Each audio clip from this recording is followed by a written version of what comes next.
India's first organic ice cream. Better ingredients, better ice cream. Organic Creamery by Iceberg.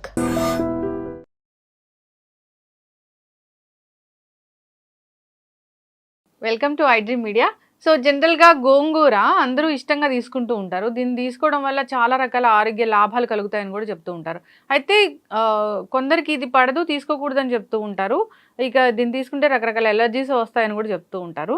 అసలు గోంగూరని ఎవరు తీసుకోవాలి, ఎవరు తీసుకోకూడదు, తీసుకుంటే మనకు కలిగే ఆరోగ్య లాభాలు ఏంటి, దీనిలో ఉన్న పోషక విలువలు ఏంటి, వివరాలు తెలుసుకుందాం. మనతో పాటు ఉన్నారు ప్రముఖ vegetable therapist and sun spiritual society founder Vikramaditya Guruji గారు. గురూజీ నమస్తే అండి. సూర్యోస్మితల్లి. గురూజీ, జనరల్గానే మన తీసుకునే ఆహారాలన్నీ కూడా ఆరోగ్యానికి మంచివే. అయితే గోంగూరని చాలా ప్రత్యేకంగా చెప్తూ ఉంటారు. దీన్ని తీసుకుంటే కొన్ని రకాల అనారోగ్య సమస్యలు అసలు రావని కూడా చెప్తూ ఉంటారు. రక్తం బాగా వృద్ధి చెందుతుందని ఇలా చెప్తూ ఉంటారు. మీరేం చెప్తారు యాజ్ ఏ వెజిటబుల్ థెరపిస్ట్గా? గోంగూర అంటే పూర్వం రోజుల్లో దీని వాడకం విపరీతంగా ఉండేది, చాలా ఎక్కువగా. మీకు కొన్ని ప్రాంతాల నుంచి కొన్ని పదార్థాలకు మంచి పేరు. అంటే ఆత్రేయపురం పూతరేకులు, గుంటూరు గోంగూర పచ్చడి కొన్ని ఏరియాల్లో ఫేమస్. అలాగే మాకు తూర్పుగోదావరి ఆ ప్రాంతాల్లో ఎండ్రేయులు గోంగూర, ఇవన్నీ అంటే చాలా స్ట్రెంగ్తీ ఫుడ్. మీరు చూడండి, కొన్ని రకాల పులుపు పదార్థాలకి తినడం వల్ల ఇన్ఫెక్షన్స్ లేకపోతే రియాక్షన్స్, సైడ్ ఎఫెక్ట్స్ అంటే దురదలు ఇలాంటివి ఛాన్సెస్ ఉంది. కాబట్టి మీకు కొన్ని పథ్యాల్లో దీన్ని అవాయిడ్ చేస్తారు. ఆయుర్వేద వైద్యం తీసుకునే సమయంలో గోంగూర, వంకాయ ఇలా కొన్ని రకాలని పదార్థాలని అవాయిడ్ చేస్తారు. మీరు బాగా ఆలోచించండి, మనం తీసుకునేది ఔషధ సేవనం, ఇది కూడా ఔషధమే, మరి ఎందుకు వద్దంటున్నారు? ఇప్పుడు నేను కొంతమందిని అడిగాను, మందులు తీసుకునేటప్పుడు వంకాయ తినొద్దు అంటారు. ఎందుకు తినొద్దు అంటారంటే తెలీదు, తినొద్దు అంటారు అంతే. ఎందుకు తినొద్దు అంటారు? నేను నా దగ్గరికి కిడ్నీకి సంబంధించి ఇబ్బంది వచ్చినప్పుడు ఎవరికైనా సరే వంకాయ చెప్తాను కదా, మా డాక్టర్ గారు వంకాయ వాడొద్దు అన్నారు. ఎందుకు వాడొద్దు అన్నారు ఒకసారి మళ్ళీ కనుక్కోండి అంటే అందులో రాసి ఉంది అంతే. ఎందుకు అనేది, ఇవి హై ఎనర్జెటిక్ పదార్థాలు. వంకాయ ఒకటి, గోంగూర ఒకటి, కొన్ని పదార్థాల్లో విపరీతమైనటువంటి బి కాంప్లెక్స్ ఫ్యామిలీ ఉంటుంది. అప్పుడు ఇవి సహజ సిద్ధంగా, అంటే కూరల్లో రారాజు వంకాయ, ఆకుకూరల్లో రారాజు గోంగూర.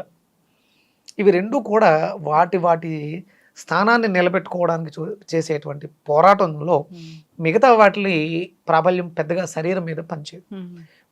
మీకు గోంగూరలో B12 ఉంటుంది. మీరు గోంగూర పువ్వులను చూసారా? మీకు మార్కెట్లో దొరుకుతాయి. అంటే హైబిస్కస్ అంటే మనం మందారం అనుకుంటాం, దీనికి కూడా హైబిస్కస్ అనే పేరు పెట్టడం జరిగింది. అంటే ఆ రంగుకు పెట్టినట్టున్నారు పేరు. అది మీరు ఆ టీ చాలా అద్భుతంగా ఉంటుంది. ఇది గోంగూర పువ్వు, హైబిస్కస్ లీవ్స్ తొనల్లా వస్తాయి. వాటిని డ్రై చేస్తారు. వాటిని తీసుకోవడం ద్వారా అంటే B12 డెఫిషియన్సీ, కేవలం అంటే మాంసాహారులు మాత్రమే B12 పొందుతారు, మిగతా వాటిలో ఎక్కడ B12 దొరకదు అనుకుంటారు. అద్భుతమైనటువంటి B12, బి కాంప్లెక్స్ మనకి గోంగూరలో దొరికేస్తుంది. అందుకని మందులు వాడుతున్నప్పుడు ఈజీ డైజెస్టబుల్ ఉండాలి. ఇవి ఈజీ డైజెస్టబుల్ కాదు, డెన్సిటీ ఎక్కువ ఉన్నటువంటి పదార్థాలు, కాబట్టి దీన్ని వద్దంటారు. కానీ కందిపప్పు, గోంగూర మంచి అద్భుతమైనటువంటి strong food. B complex deficiency ఉంది, బి విటమిన్ డెఫిషియన్సీ ఉంది అన్నవాళ్ళు ఈ కాంబినేషన్స్. అంటే ఇక్కడ ఆకుకూర ఎప్పుడూ కూడా ఎక్కువ ఉండాలి, పప్పు తక్కువగా ఉండాలి, ఎసిడిక్ నేచరు అధికంగా ఉంటుంది. అవి తీసుకునేటప్పుడు కాంబినేషన్స్ అంటే 2-3 రకాల కర్రీస్ పెట్టుకోకూడదు. ఇవి ఐడెంటిఫికేషన్కి చాలా స్ట్రాంగ్. అందుకని వీటితో ఇంకేమీ రకరకాల 4-5 రకాల కూరలు పెట్టుకోకూడదు. వంకాయ కూర తిన్నామంటే ఆ వంకాయకి సంబంధించిందే ఉండాలి. ఇక రకరకాలు మళ్ళీ చాలా రకాలు పెట్టేసుకుంటాం, అలాంటివి పెట్టుకోకూడదు. వీటిని నాన్ వెజ్తో మిక్స్ చేయకూడదు. అలా మిక్స్ చేస్తే కూడా మనకి సైడ్ ఎఫెక్ట్లు వచ్చే అవకాశం ఉంది. అందుకని గోంగూర చేస్తే గోంగూర పచ్చడి, లేకపోతే పప్పు గోంగూర. వంకాయ కర్రీ చేస్తే వంకాయ, మునక్కాడ, టమాటా ఒక కాంబినేషన్, వంకాయ ఫ్రై, ఇలాగే పెట్టుకోవాలి. కాంబినేషన్స్ వెళ్ళినప్పుడు ఆ సైడ్ ఎఫెక్ట్లు రావడం వల్ల మనకి దురదలు రావడం ఇలాంటివి వస్తూ ఉంటాయి. అలాగే ఔషధ సేవనంలో ఉన్నప్పుడు ఔషధానికి దీనికి మధ్యలో గ్యాప్ ఎక్కువ ఉండాలి, మినిమం 2-3 అవర్స్ ఉండాలి. అందుకని చాలా జాగ్రత్తగా గోంగూర అద్భుతమైనటువంటి ఔషధం, మన శరీరానికి కావలసిన బి కాంప్లెక్స్ ని అద్భుతంగా పెంపొందించి, ఐరన్ డెఫిషియన్సీ కూడా ఐరన్ అద్భుతమైనటువంటి ఐరన్ సోర్స్, ఫోలిక్ యాసిడ్ చాలా బాగుంటుంది. గోంగూరని మీరు అంటే కర్రీలా తినలేకపోయినా 4-5 ఆకుల్ని నీళ్ళలో మరగబెట్టి దాన్ని తీసుకున్నా కూడా మీకు కలర్ రెడ్ కలర్ వస్తుంది. దాంట్లో మీరు ఆ ఈనెలు చూస్తే కూడా ఆకుపచ్చగా ఉన్న ఈనెల యొక్క కనుపుల దగ్గర రెడ్ కలర్ కనిపిస్తుంది. అంటే దీంట్లో పుష్కలమైనటువంటి ఫోలిక్ యాసిడ్, రక్తానికి సంబంధించిన, ఐరన్కి సంబంధించిన, B12కి సంబంధించిన మూలకాలు ఎన్నో ఉన్నాయి. ఇవి శరీరాన్ని వృద్ధి చేస్తాయి, కంటి చూపును మెరుగుపరుస్తాయి, కిడ్నీని శుభ్రం చేస్తాయి. ఇప్పుడు మ్యాక్సిమం చాలా మంది కిడ్నీ పేషెంట్స్, అంటే వాళ్ళని కాదు, మ్యాక్సిమం 70% కిడ్నీలు పనిచేయట్లే. ఒక 30-35% కిడ్నీ పనితనంతో మాత్రం మనం బతుకుతున్నాం. ఇప్పుడు నేను ఇందాక వచ్చినట్టే చూసాం, మన రాజుగారు బాటిల్ ఎత్తి గట్ట తాగారు. అలా మంచినీళ్ళు తాగే వాళ్ళకి కూడా ప్రాబ్లం వస్తుంది. అట్లా తాగకూడదు. సిప్ మంచిలు టీ తాగినట్టు తాగాలి. ఇవి ఎందుకు అంటే, అలా ఎందుకు చేస్తున్నాం అంటే దీని ప్రభావం మనసు మీద పడి మనకు తెలియదు అనమాట. ఇవి చెవుల మీద ప్రభావాన్ని చూపిస్తాయి. మీరు పులుపు తిన్నప్పుడు ఎప్పుడన్నా గుర్తించారా, చెవులో గులుము వస్తుంది. అంటే పులుపుకి చెవులకి సంబంధం ఉంది. ఇప్పుడు చాలా మందికి కిడ్నీలు ఫెయిల్ అవడానికి కారణం చెవులను సరిగా ఉంచుకోకపోవడం వల్ల, సరిగా ఆ పులుపుకు సంబంధించినవి తినడం తగ్గించేశారు జనం. పులుపు ఏం తింటున్నారు చెప్పండి? చింతపండు ఎలా ఉంటుంది? నల్లగా ఉంటుంది, పుల్లగా ఉంటుంది. గోంగూర మీరు నిల్వ పెట్టినప్పుడు కూడా అది నల్లగానే ఉంటుంది, పుల్లగానే ఉంటుంది. ఇవి రెండు తిన్నప్పుడు చెవిలో గులుము వస్తుంది. అంటే ఇవి కిడ్నీని ఫిల్టర్ చేస్తున్నాయి. కిడ్నీలు తాలూకు ఆ డస్ట్ డ్యామేజ్ చెవులలో గులుమి రూపంలో వస్తున్నాయి. ఊపిరితిత్తులలో ఉన్నటువంటి డ్యామేజ్ వేస్ట్ మెటీరియల్ ముక్కులలోంచి వాటర్లా కానీ, లేకపోతే మీకు ముక్కుల్లో చిన్న చిన్న పొక్కుల్లా పొరలు వస్తాయి. ఇవి లోపల ఉన్న నెగిటివ్స్. లివర్లో ఉన్న చెత్త కళ్ళ రూపంలో వచ్చేటువంటి పుస్సులు, పేగుల్లో ఉన్నటువంటి చెత్త నాలిక మీద వచ్చేటువంటి పాచి. ఎవరైనా చెవిలో గులుముని చూస్తున్నారా ఇప్పుడు?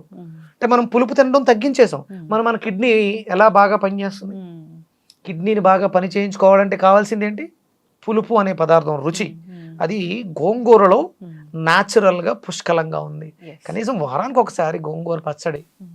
వెజిటేరియన్స్ చాలా ఆ కాంబినేషన్ చాలా డెలిషియస్, అద్భుతంగా చేసుకోవాలి. ఎండు రొయ్యలకి అంటే ఎండు చేపలు ఇలాంటి వాటిని మిక్స్ చేస్తారు. అంటే చేపలకి పులుసుకి ఏదో సంబంధం ఉంది. అది పరహిత సంహిత అని ఒక పుస్తకంలో చదివాను. నేను సాధారణంగా నాన్ వెజిటేరియన్ ఎంకరేజ్ చేయను. కొన్ని కాంబినేషన్స్ చికెను మటన్లతో వీటిని కలపకూడదు, కానీ చేపకి దీనికి ఏదో సంబంధం ఉంది. వాటర్ రిలేటెడ్ అయోడైజ్కి సంబంధించిన కాంబినేషన్ కలుపుకోవడంలో తప్పలేదు. మీకు ఇష్టం ఉంటే తినొచ్చు, తినకుండా ఉండడం కూడా మంచిది. ఇవి కింగ్ ఫుడ్స్, గోంగూర, వంకాయ కింగ్ ఫుడ్స్. వీటిని మనం రెగ్యులర్గా తీసుకోవడం ద్వారా మన కిడ్నీలు బాగుండడం ద్వారా ఆరోగ్యంగా ఉండడానికి అవకాశం. ఇలాంటి అద్భుతమైన ఫుడ్స్ని అవాయిడ్ చేయకూడదని కోరుకున్నాము. సో వీక్లీ వన్స్ అయినా ఖచ్చితంగా ఉండేలా చూసుకోవాలని కోరుకున్నాం.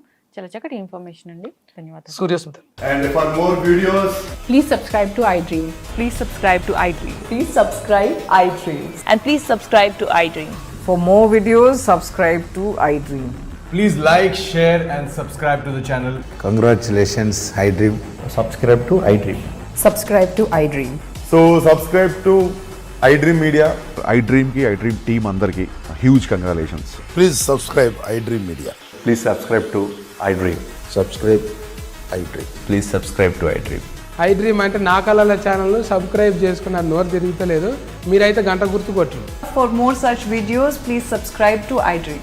Subscribe to iDream. Please subscribe to iDream. Please subscribe iDream Media. Please do subscribe to iDream. Please subscribe to iDream Media. For best entertainment and information, please subscribe iDream. And don't forget to subscribe to iDream.